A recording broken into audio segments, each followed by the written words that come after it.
Hello and welcome to part 3 of my tutorial where I show you how I made the environment for this video. Alright, so let's begin with how I made the cave. For the cave I made a simple cube like this, and then I sculpted out this way and deleted some part of it to for the god rays that you see in the end result like this. And yeah, so that's basically it. And then the texture you see here is let me show you. It's I got this. I got texture from bridge, Quixel bridge, which I then just simply plugged into the right sockets, and that's how it turned out. Without anything, it's just a plain,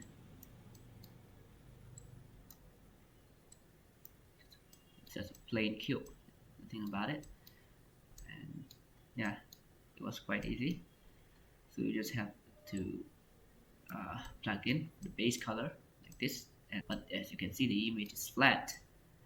So to add more details I plugged in the bump node, which creates height, and yeah, it gives you this result. And then as you can see, the how it reacts to light is not realistic. It is reacting very flat, as if it's just a plane with nothing on it. So to uh, make it react to light, I just have to put the roughness to the roughness, and it will, as you can see, this is how it reacts to lights now, which makes it very realistic. So that's much for the basic cave. That's the main cave, and then I added a lot of details to it again, which I'll show you. And this one, which I use it or it to how it must react to light. I'll show you how. Let me turn on the spotlight. It's like this. As you can see, if I disable it, there's it's just a simple light, but then I wanted to add some kind of shadow. No, to make it more detailed, I added something like this to make it a bit less flat. Alright, so now let's talk about how I made the ground. So for the ground I just got some nature pack or something on a bridge. I got this from the bridge as well. And yeah, so this I will turn them on. I rotated it and some scaled it to different sizes to make it look less repetitive. And yeah, that's how I made the ground. And as you can see, the final result here is looking much better than simply just having that as the ground. And then to I made another plane, this for the ground, which is here, which is nothing but just a plane, and then just a texture slapped on it. This is the texture, same way as before. Just made a texture on it, and that's how it. And for the ground looks nice now, but wasn't enough, and we need more details since it's a cave, like big rocks and stuff. So for that, I have these rocks which I added, which I got from the same. Let me show you. Quixel bridge.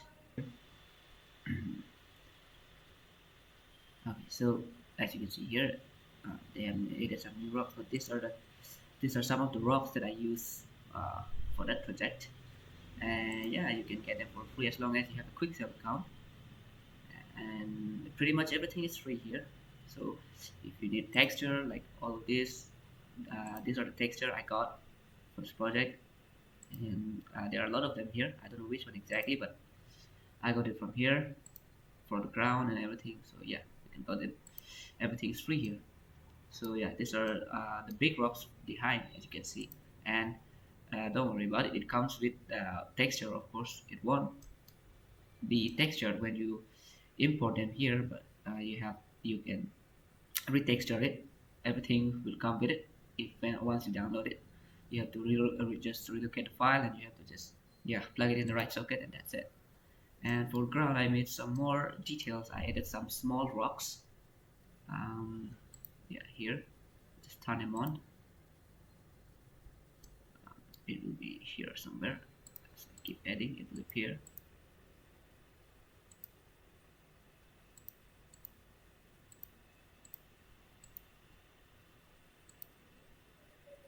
Yeah, so these are small rocks for more detail, like to give a sense of depth, you know. It looks pretty cool now. One thing I want to show you is the camera. You need to play a lot with the camera settings. Show you. Once you When you add a camera, it's usually like this. The depth of field is turned off, and yeah, as you can see, there's no depth in it. It looks pretty flat.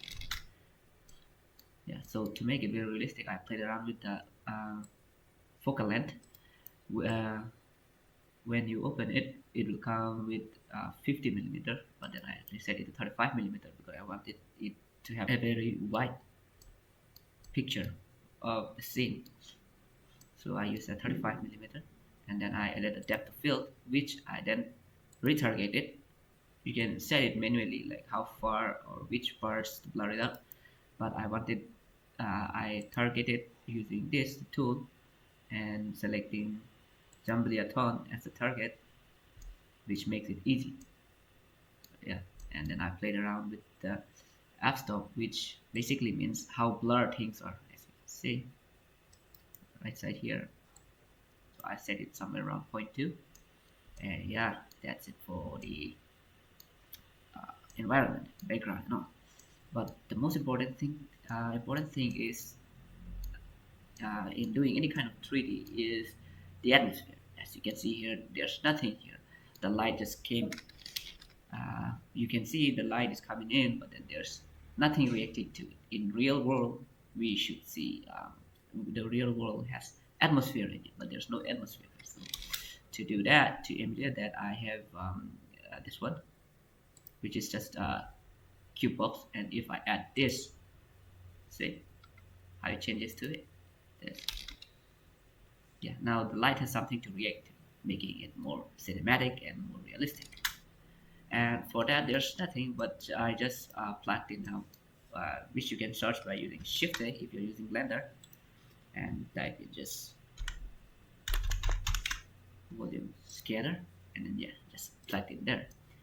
And the density controls how much thick of the atmosphere you want. I set it to 0.03, and yeah, the anisotropic plays with the light towards the sun. Should you want the atmosphere to react towards the sunlight or less towards the sun, or any source of light for that matter. So I plug in a volume, and that's it. And that's how you create the atmosphere, the volume. And then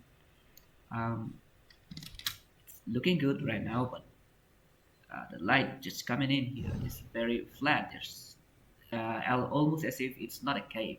You know, in a cave usually there is a lot of things that obstructs, that comes in the way of the sunlight, and creating random shadows and stuff. So I wanted to do that, and to do that I made a plane, this plane right here, which is nothing but a simple plane plugged into a noise to an alpha, which controls how much density you want, as you can see. And by doing that, you can see here it creates like some kind of God rays effect, making it a bit realistic. And yeah, that's pretty much it for the Nothing Be part of environment making. And that is how much it is. And oh, the camera, the way I set the way I animated the camera, um, as you can see here, the walking like animation I did is Yeah, it's very easy to make. I'll show you. Yeah, here I just keyframe this point. I just keyframe it, and then I go to this point, and then I move the camera forward, and then keyframe it there. You can see the camera movement, right? You can see the camera moving towards the object, and then after that you just have to switch it to um, craft editor, and here's where the magic happens. I press N, it will bring up the F curve, and then go to modifiers, and then I added noise, which means this a random noise. So the scale is how fast the camera is shaking, and then the strength is how much of the effects you want. Yeah, this is how it is. A slow movement. So yeah, that's it for the cave part. Now let's move on to the next part, which is the animation I made for the front gate. Let's dive into that. Okay, so for the second scene here, for the front gate part, I think I started off with using a mountain, and the way I did that is I think I generated it, I made it myself. Let's see where it is. Yeah, the mountain here. Yeah, I made this, which is easy. You can, built in Blender. You can go to mesh, take mesh, yeah, and then landscape. Yeah, as you can see here, I generated another one, and then you can just play around with its settings until you find the one you like. And there are a lot of settings you can do. So yeah, I made that, and then I textured it just like previously. I just slapped on some texture that I got online, I guess. Yeah, I think I downloaded from Quixel itself, and then I pasted that, and then it looked like this from behind. I know it's very ugly, but it doesn't matter as long as it's good in the camera view. Doesn't matter. Yeah, so that's it for the mountain. Let me just quickly disable the depth of field. Yeah, this is how it is. And then I added some plane. Yeah, here for the ground, that is. I Yeah, that was the idea, that I wanted it in the middle of like a flowing water, not necessarily an ocean. Yeah, and the way I made this is let me show you. Shader editor. So the way I did it is I got some texture. I guess I think I yeah, I downloaded some texture for the base color, and then the real magic happens here in the bump. If I disconnect it, it looks like this. And the way I did that is the roughness, usually by default it is set to 0.5 here. So yeah, this is how it looks, and this is the base color. If I disable it, it looks like this, pretty much to it. And then just this, and then the next thing I did is reduce the roughness, since water is very reflective. And then to emulate the wave, the small ripples like we get in water, I use this one, normal, which I made it using this too. And then I basically keyframe this. Like, as you can see the movement here, I keyframe it moving towards the camera. So the camera is somewhere here, and we are on the side. And then I animated the water flowing this way. Yeah, this one I animated it flowing this way using just keyframe animation. And then now it comes to adding lights. So for adding the lights, I used if you're familiar with it, I use HDRIs, which I got from I forgot the website, but I think Polyheaven. I got it from there. I plugged it to the surface, and yeah, voila, it's like this. It's easy. I think I have it in here. Yeah, polyhaven. In here, I think yeah, HDRIs, which is not free for all, but some of them are free, and I use one of these here. I don't know exactly which one, but I use one of these, downloaded it, and I plugged it in, and this is how you make light in Blender, realistic light, that is. Yeah, since it is an open world, I used HDRI, but in case of the cave, I did not use the world lighting because it's inside the cave. It doesn't matter how the world looks like outside. What's important is what the camera sees, right, inside the cave. So yeah, and I use another thing that I used was using a small mountain there, and the way I did it is very funny. It's nothing but a plain with a texture to it. As you can see, it's just a picture. I went ahead and download some uh, pictures of mountain online, and then I Photoshop it because I don't want it to look exactly like it. So I Photoshop it, yeah, and then made an alpha to it, and I yeah, this is how it is. This is the texture, and then it is put to alpha. Alpha simply means transparent, in another word, right? So I put it to the transparent node, and then it is showing only the part where the mountain is. And this is a simple trick that you will find a lot. It's very common among 3D artists that you'll find when you get to know it. If we are to add a real 3D mountain here, it will be a lot more. It will consume a lot of computing power. So 3D artists, in order to save their computer, they use this trick a lot of the time. You find it even in professional 3D artists. So yeah, that's how we use it. That's how we do. And the camera, right?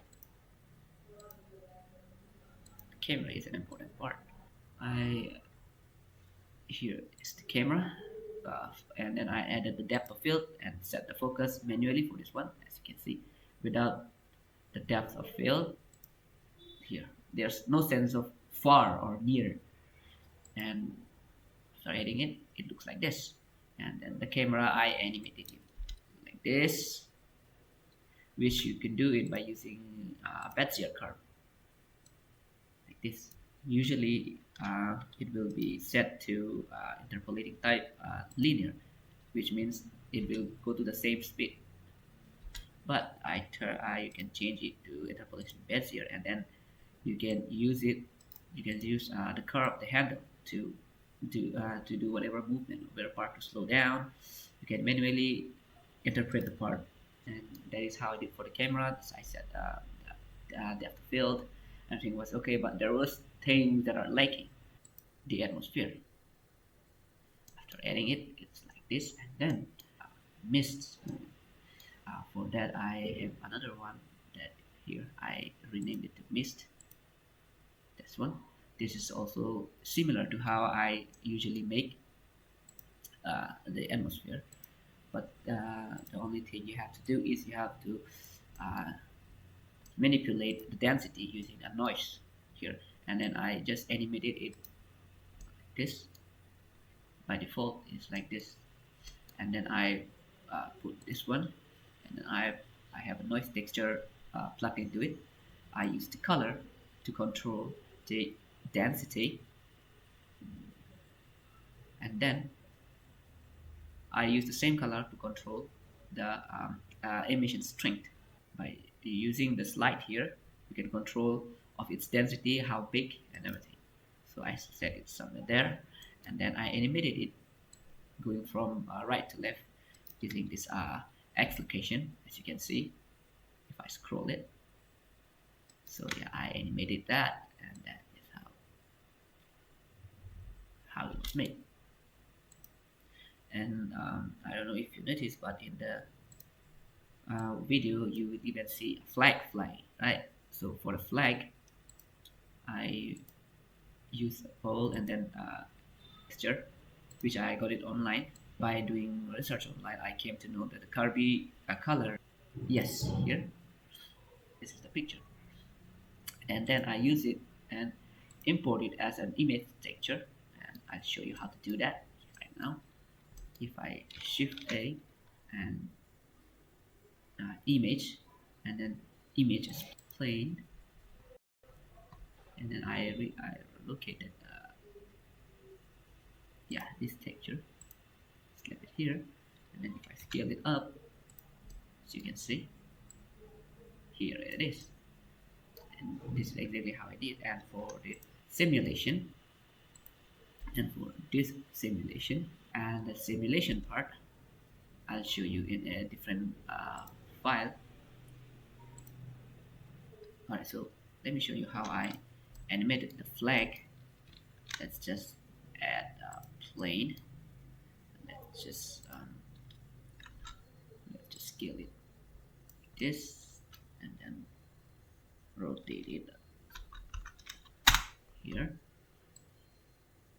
Now let's subdivide it. To do that, just right click on it, subdivide a few times. The more the better, but also the heavier it gets on your computer. So let's just say 30. Now it has a lot of different subdivisions for your for a Blender to play around with. Now we can do the simulation, but before that, we need to apply thickness. It's just plain right now. It has no what to say, width in it. It has a height, it has the base, but it has no width in it. Um, if you take clothes, for example, it has, no matter how small, it has width in order for Blender to be able to simulate it correctly. So to do that, we'll go to Solidify, and then as you can see, it has already added thickness. Yeah, the thickness, you can see. Let's just set it to somewhere there, even thickness, and just apply it.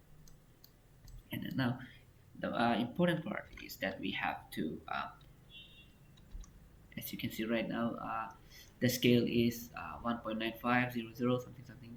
The default was not like this. We scaled it up. So to tell Blender that this is the default size, we need to reapply the scale. So to do that, Control A, and then apply the scale all transforms, and then everything back to normal. And now it will simulate it correctly. And now if we go to the physics property, apply a cloth, and then let's use the silk preset, and then we need now if we press play, it'll fall down because of gravity, and there is nothing to hold this plate to hold the cloth in place. So to do that, let's go back to our here, and we select let's select this edge, for example, and then we'll go to this one, the vertex groups, and we will tell Blender to use this part as something to hold it to. Now let's assign this. So now we'll go back to the physics property and use paint group. If you select this one, select this, then now it won't fall, it will hold it to this place, as you can see right here. Now let's go to collisions, and self collision is important because we don't want the plane to go through itself. We want it to collide by itself. That's how it is. Now it's colliding by itself. Now to make it move, as in the video, we have to add a wind. We have to well, let's add a wind to it. Force field, the wind force field. Just take it this way. Point it this way. Okay. Now you might think why it's not working, because if you go to this, the strength is just 1. We need to increase the strength for it to work. Strength, and now you can see it started to behave like a flake. Let's up more, maybe like 1000, and now it's acting like a flag, as you can see here. Now if you go and play and shake smooth. This is how it's going to look like. So that's a flag for you, which is not bad, to be honest. It's looking quite nice. Yeah, so that's it for simulation. Now let's get back to the project.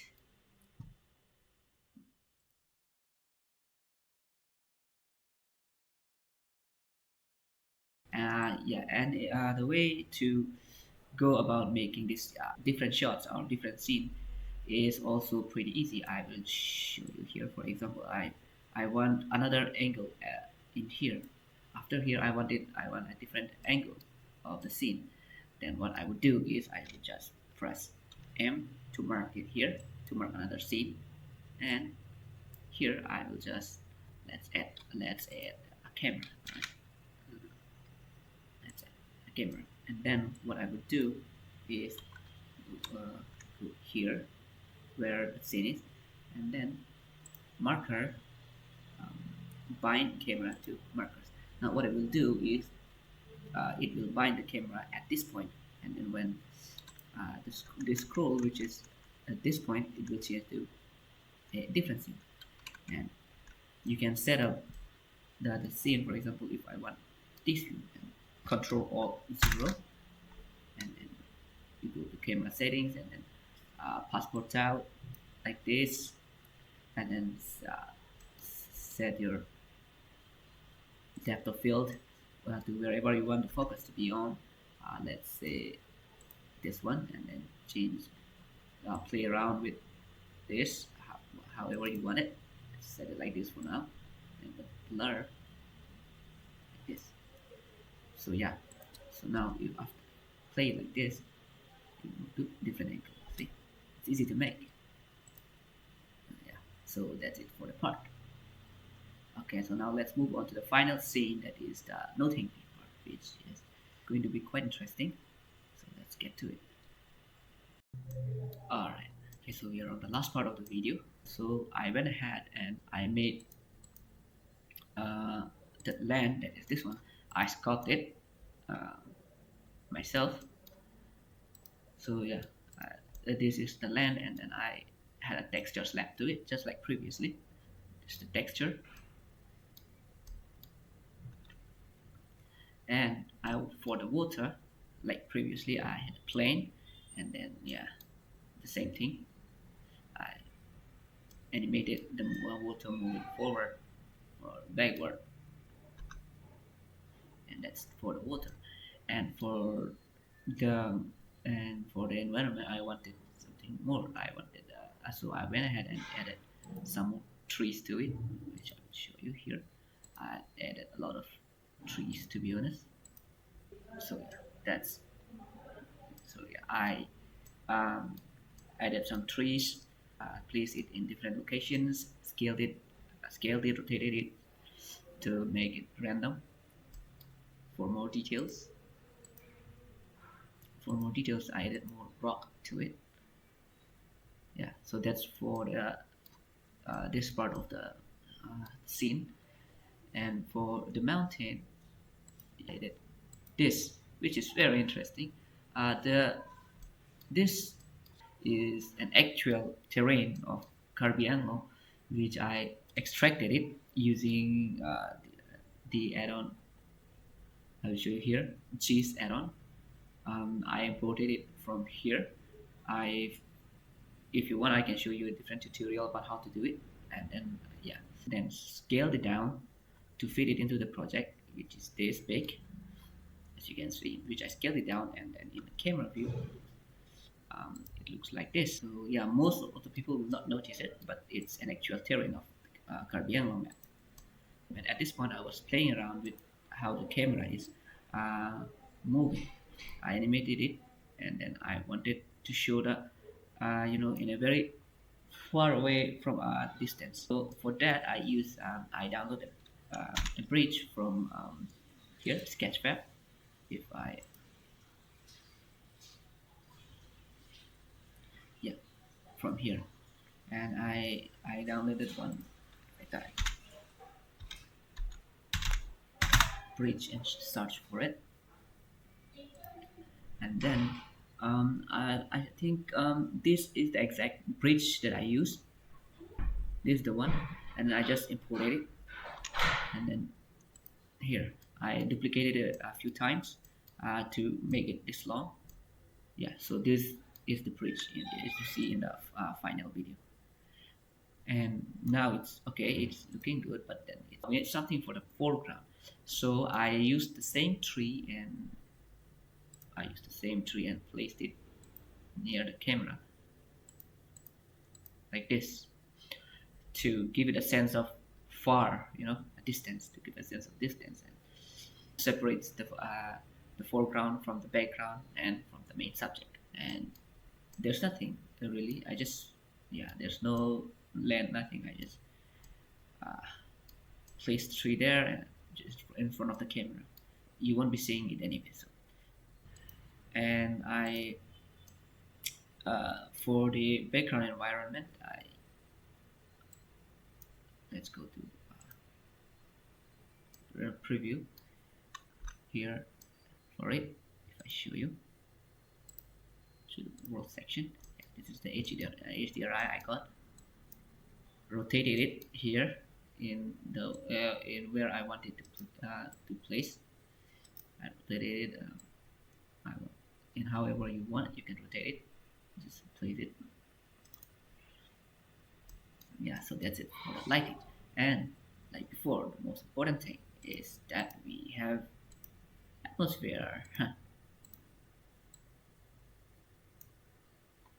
And for the atmosphere, I already have activated it, but before it is like this, and with the atmosphere in it, it looks like this. This camera movement, as you can see here, is from going top to bottom movement. I animated that using a curve.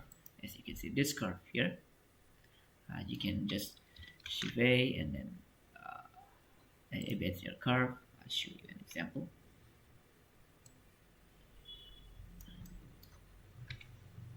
Here I have this curve, and then I can go to the edit mode, and then I can just simply rotate it, scale it, however I want. I can just elongate it, and that's how I made the curve. And the camera, I just go to the constraint properties. I have this follow path. I have this follow path like this, which I set the target as this, the same thing, and then I animated it like this. But as you can see here, the camera, the pointing of the camera is not how we want it to be. It's just pointing in the same direction, downward, and then it's moving along. But I wanted the camera to point here all the time. So what I did is I added an empty, which I named it here, track 2, which you can do it by anything like this. Here empty, and you can choose any of these and then place it wherever you want. I placed the camera, this one, to be here. I wanted the camera to track this point at all times. So I went ahead and go to the same constraint, and then I added the track 2 constraint by clicking here and then here, track 2, and then I selected this empty as the target. And now if I play it, as you can see, the camera is pointing all the time in that place. But then I didn't want it to point exactly here all the time, so I animated a target to the middle of it, to the main focus here. So if I scroll down, you can see the shift of the camera, the view. It is shifting from there, very subtle, which makes it very, it's really cool. So yeah, that's it for it. And then for the next part, I animated the camera. I placed the camera right somewhere here. Yeah, this is the camera, as you can see. For the second part,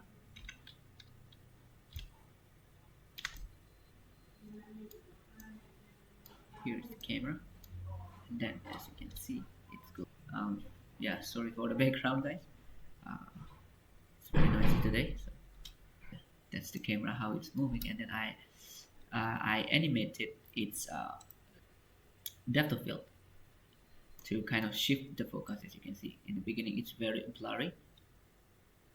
Here, this is the focus point, and then as you can see, this is the focus point, and I my focus point is set to this one. So as it moves away, it is changing the focus point to further. As you can see here, the focus point is very near, so everything is blurry. But as it moves, yeah, it's like kind of opens up. It looks very cinematic to me, so I just made it like this. And for the final shot, I've placed the camera here, as you can see, and then I animated it from going from left to right. And yeah, so that's it for the final part. And with this, we have covered everything for this project. And yeah, that's all. Thank you for watching, and then yeah, see you soon.